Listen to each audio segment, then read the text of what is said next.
Okay.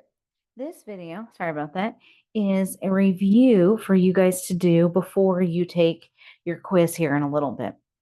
So on the first one, we want to find the indicated values, leave a simplified fraction. So notice it says no decimals. So on these, we are not solving. We're not getting an answer. Our answer should be as a fraction. Oops, that's a bad way of solving. Let's try that again. Solving. Okay. Um, Now, when we have the 45, 45, 90 and 30, 60, 90 triangles, remember that I won't be giving you the side lengths. So you're going to pick some that are easy. You can technically pick any number you want, but one is always the easiest and make a 1. So in this case, our leg would be 1. And whatever our hypotenuse is, we have to multiply by the radical 2 to get or whatever the leg is, we multiply by radical 2 to get the hypotenuse. So now if we are looking at our triangle and we want to do the sine, cosine, and tangent of 45, it does not matter which 45 you use. This would be opposite because it's not touching. This would be adjacent. Of course, this is hypotenuse. So if we read this, sine would be opposite. If you want to written it out, write it on the top of your paper so you don't forget. Sine would be opposite over hypotenuse, O over H. So that's going to be 1 over the square root of 2. But remember, we can't have fractions in the denominator, so we'll rationalize the denominator and multiply top and bottom by the square root of 2, so we get the square root of 2 over 2. The cosine of 45 is adjacent over hypotenuse. That's still going to be 1 over the square root of 2, which without showing all our work, we can write the simplified answer. The tangent of 45, opposite over adjacent, is 1 over 1, which is just 1. Now this one is a 45, 45, 90, but last time, remember, we practiced a 30, 60, 90. And if it was a 30, 60, 90, if it was the short side, we say it was 1. The medium side, you have to multiply by the square root of 3. And the long side, you have to double it. So these numbers right here don't ever change. You're just figuring out whatever ratio they want. Okay, let's look at number 2. On number 2, now we do the same thing, but we don't know this third side here. That means that we're going to have to do Pythagorean theorem to find that third side before we can write any of the ratios. So I'm going to have the square root of 3 squared plus the square root of 7 squared equals x squared. So I get 3 plus 7 equals x squared. So I get the square root of 10 equals x squared. Take the square root of both. There's only 2 and 5. There's no pairs, so that's just the square root of 10. All right, well, let's see if we can figure this out. They want it for angle A. So looking at angle A, this is the opposite.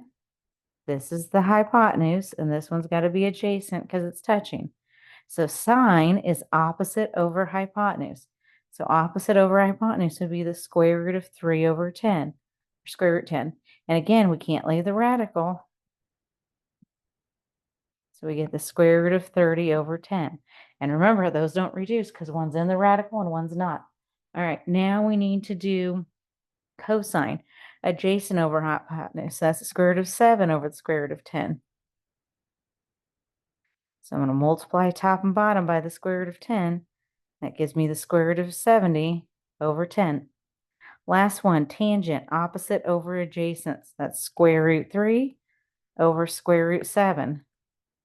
Rationalize the denominator, so I get the square root of 21 over 7. All right, so this first one, you're not solving anything. You're just writing the ratios, and they love to put these on standardized tests. And this is going to be very important when you get past Algebra 2. So we need to make sure that we've got that in our back pocket. All right, now these, we're going to write the equation, find the value of x, round sides to the nearest hundredth, and angles to the nearest whole degree. This one we are actually solving. So this one, this is when you reach for your calculator. So remember, we're going to circle the angle we're talking about. This is opposite, and this is hypotenuse. The trig function that uses O and H is sine. So I'm going to have the sine of my angle measure equals opposite over hypotenuse. When x right here is on top, we're going to multiply. So x is going to equal 20 times the sine of 54. And that's when we want to grab our calculator Now remember on our calculator, since we're taking a quiz today, we probably should reset it. So to reset it, we're going to do second plus sign 712 and hit enter. And then if you check the mode is in radian, and we don't need it in radians. We need it in degree. So I'm going to scroll down and I'm going to put it in degree. And now we have it in the right mode. And then second quit gets us out of there. If you don't change any settings on your calculator, it should be ready to go for your quiz. All right, but now I forgot what the problem was. We need to take 20 times the sine of 54. So we're going to take 20 times the sine of 54. And this is a side length. So we're going to round to the nearest hundredth. So that's going to be 16.18. So we get 16.18. All right, let's look at the next one. Looking at the angle, this one is adjacent, this one is opposite, and the trig function that uses opposite and adjacent is tangent. So I have the tangent of my angle measure equals opposite 15 over adjacent x. This time, x is in the bottom, and when x is in the bottom, we divide. So I'm going to get 15 divided by the tangent of 41. Remember, when you divide, it's always the number divided by the trig function. So in my calculator, I'm going to do 15 divided by the tangent. Oh, goodness, bad memory. 41. Sorry, my bad. 41. We get 17.26 when we round to the nearest hundredth. These measurements are on sides, and when it's sides, we round to 2 decimal places. All right, but then if we turn over to the back, now we're looking for x here, and now it's angle measures. So now we're going to round to the nearest whole degree, but the process is still the same. Looking at x, this is adjacent, this is hypotenuse, and the trig function that uses adjacent and hypotenuse is the cosine. So I'm going to take the cosine of my angle measure equals adjacent 17 over hypotenuse 22. So to solve, when it's the angle measure, x is going to be the inverse cosine of 17 over 22. So in our calculator, to get the inverse, we're going to do second cosine 17 divided by 22. And to the nearest whole degree, that would be 39 degrees. So that's our answer. Okay, number 6. Looking at my angle, which is what I'm trying to find, this is opposite and this is hypotenuse. And the trig function that uses opposite and hypotenuse is the sine. So I have the sine of my angle measure equals opposite 28 over hypotenuse 33.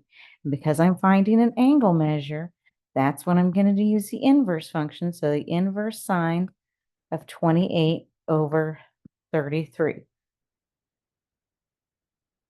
So we have second sine 28 divided by 33. And because it's an angle, oh, now my calculator froze. We're going to round to the nearest whole degree, which is going to be 58. So this is going to be 58 degrees. All right, word problems. So we know we're always going to have a right triangle. So when we start, for a lot of you, it will be helpful just to draw the right triangle. Then you can add on stuff to help. A tree is 5 feet high. So let's put our tree over here because our tree, for the most part, should be standing straight up. Okay, and that measurement is going to be 75. Or if it helps me, we write it on the outside. Okay, a tree 79 casts a shadow that's 56 feet long. Well, we've talked about this quite a bit, but the shadow is going to be on the ground. We want to find the measure of the angle of elevation of the sun. The angle of elevation is always the bottom right angle. So there's our picture, and now we're going to use trig to solve for the angle of elevation. So looking at x, this is opposite, and this is adjacent. So the trig function we're going to use is tangent. So I have the tangent of x equals 75 over 56. So since it's an angle measure, I'm going to do the inverse tangent of 75 over 56. So second tangent 75 over 56. And to the nearest whole degree, we get 53 degrees. So this is 53 degrees. Probably should have mentioned this earlier, but this line right here on your quiz and test, I'm okay if you don't write that out, but I'm doing that now so people know what I'm doing to get the numbers in the calculator. All right, last one. A ladder is leaning against a house and makes an angle of 63 degrees with the ground. So again, I'm going to have to draw my right triangle. And we've talked about it multiple times that the ladder is always going to be the one at the diagonal. And it says the ladder leaning against the house makes an angle of 63 degrees with the ground. So right here is the ladder, right here is the ground. So this has got to be 63 degrees. The foot of the ladder, which is the bottom, is 9 feet from the foundation of the house. The foundation of the house is the bottom. The foot of the ladder is the bottom. So this has to be 9 feet. What is the length of the ladder? Well, our ladder is always the hypotenuse in these problems. So that is where the x goes. So looking at 63, 9 is adjacent. X is hypotenuse. So that's going to be cosine. So I have the cosine of 63 equals adjacent 9 over hypotenuse x. Now, when x is in the numerator, you multiply. But when x is down here in the denominator, you divide. And remember, it's always going to be the whole number divided by your trig function. So in my calculator, I'll do 9 divided by the cosine of 63. And this is a side length, so round to the nearest hundredth, so we have 19.82. And because it's a word problem, we want to make sure we label. And the last one we labeled by putting the degree mark. Here we're going to label because we're talking about feet. So we're working with about a 20-foot ladder, which seems extreme, but some people need them. Now you should be ready to take your quiz.